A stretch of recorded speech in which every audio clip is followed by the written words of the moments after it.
Bonjour à toutes et à tous et bienvenue sur Grand Lille TV pour cette nouvelle édition du Rendez-vous de l'Écho. Aujourd'hui, nous accueillons le président de la Chambre régionale d'agriculture Nord-Pas-de-Calais, Jean-Bernard Bayard. Bonjour. Bonjour à vous. On va parler avec vous d'un sujet d'actualité, la fusion des deux régions Nord-Pas-de-Calais et Picardie pour le 1er janvier 2016 et le poids qu'auront les industries agriculture et agroalimentaire dans cette région.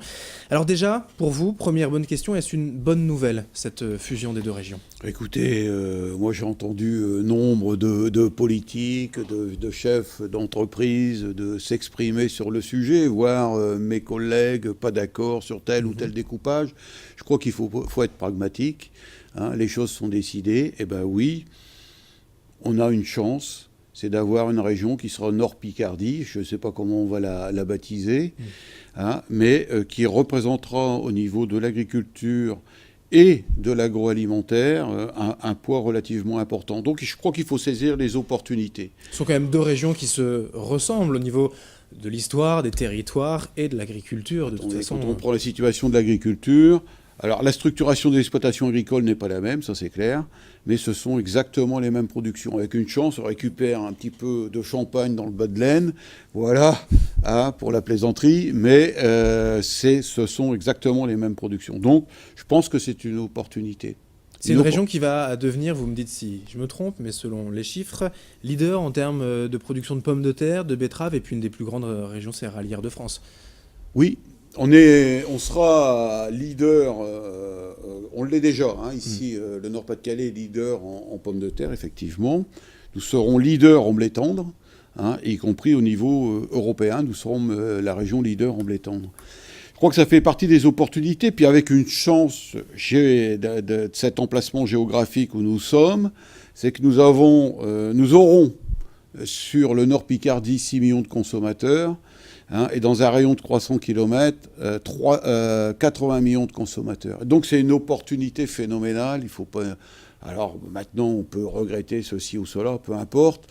Hein, moi, je prends les choses comme elles viennent et je dis qu'avec les universités qu'on a sur notre territoire, sur le Nord-Pas-de-Calais, sur la Picardie, avec Compiègne, avec les pôles de agro-ressources qui existent en Picardie, avec un certain nombre de facteurs qui existent chez nous, d'essayer non pas simplement de trouver une complémentarité, hein, mais d'avoir une réelle identité au niveau de notre région Nord-Picardie. Et d'un poids économique, on le disait, par rapport à l'Europe et la oui. PAC aussi, en disant voilà, on est une région leader sur certains secteurs, et donc d'aller discuter plus facilement à Bruxelles. Exactement. Alors, oui, enfin moi, la PAC fait partie des discussions européennes concernant l'agriculture, mais la chance que nous avons, c'est d'avoir cette production sur notre territoire et d'avoir, mais c'est une opportunité phénoménale pour nous, d'avoir des opérateurs au niveau de l'agroalimentaire qui ont un savoir-faire, une compétence, un rayonnement international.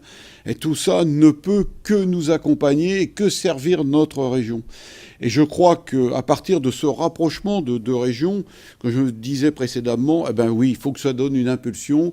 Et puis grâce aux universitaires, grâce à tout ce qui est recherche, ce qui est développement derrière, parce que on peut faire de la recherche, mais il faut accompagner derrière. Grâce à l'innovation qui peut exister chez nous, on soit dans une réelle, avec un poids économique important, avec une valeur ajoutée au niveau de notre territoire.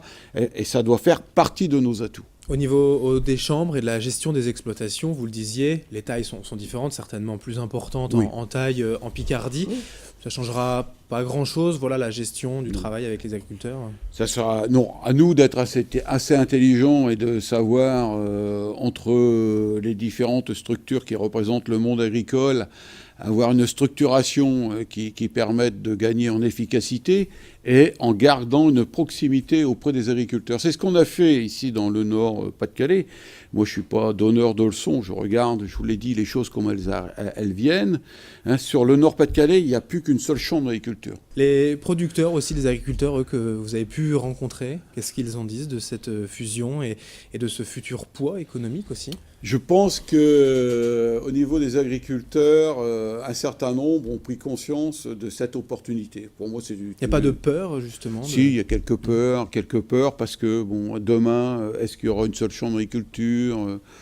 comment va se placer le développement au niveau de l'accompagnement sur le développement au niveau des exploitations agricoles. Tout ça, ça fait partie des questions et ils ont raison de se poser les questions. N'empêche que je crois qu'il faut regarder devant. Il ne faut pas regarder derrière en disant dans le passé tout était parfait. Même à l'époque où il y avait 3 chambres d'agriculture sur notre région, hein, une par département et une régionale, il y avait un certain nombre de lacunes. Donc je crois qu'il faut être assez imaginatif, hein, il faut être créatif. Il faut pouvoir faire un certain nombre de propositions, mais surtout prendre des décisions et avoir des déclinaisons qui, au niveau du terrain, répondent aux attentes des agriculteurs. Alors nous sommes sur des schémas particuliers, parce que nous sommes chambre d'agriculture. Les acteurs économiques se structurent d'une autre manière, et là c'est totalement la logique économique qui pilote tout. Mais nous, au regard de nos missions de service public, parce que nous sommes un établissement public au niveau des chambres d'agriculture, et d'accompagnement au niveau des agriculteurs, nous sommes... Enfin, moi, j'ai la conviction, nous sommes capables de relever le défi.